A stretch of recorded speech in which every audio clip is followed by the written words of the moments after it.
হাটে গিয়ে কোরবানির পশু কেনার ঝক্কি ঝামেলা এড়াতে অনেকেই পশু কিনছেন অনলাইনে, আবার কেউ কেউ সরাসরি খামারে গিয়েও বেছে নিচ্ছেন পছন্দের পশু। ঝামেলা ছাড়া এমন বেচা কেনায় খুশি ক্রেতা বিক্রেতা। প্রাণী সম্পদ কর্মকর্তারা বলছেন, এভাবে পশু বেচা কেনায় কারোরই লোকসানের আশঙ্কা থাকে না। এই ঈদে জামা জুতো অ্যাক্সেসরিজের ডিসকাউন্ট।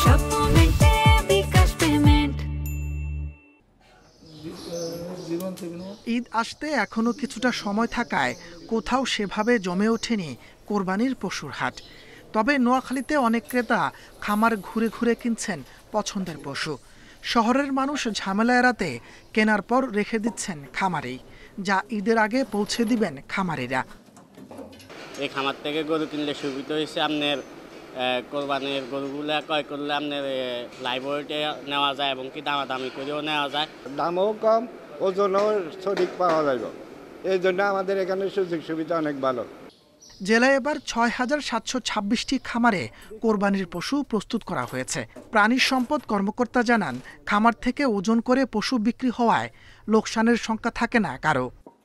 আমাদের দপ্তর সহ জেলা প্রাণী সম্পদ ৯টা উপজেলায় আমাদের অনলাইন প্ল্যাটফর্ম করা হয়েছে।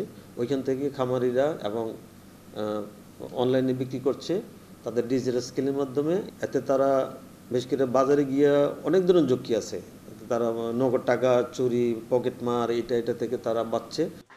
নাটোরের নলডাঙ্গার শান্টু ইসলামের খামারে প্রস্তুত করা হয়েছে বিটল, তোতাপুরি, হরিয়ানা সহ বিভিন্ন প্রজাতির ছাগল।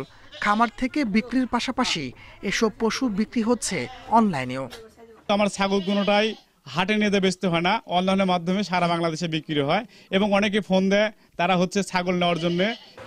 এদিকে কুড়িগ্রামে কোরবানির জন্য ১,২৩,০০০ গরু ও ১,৫৫,০০০ ছাগল লালন পালন করা হয়েছে।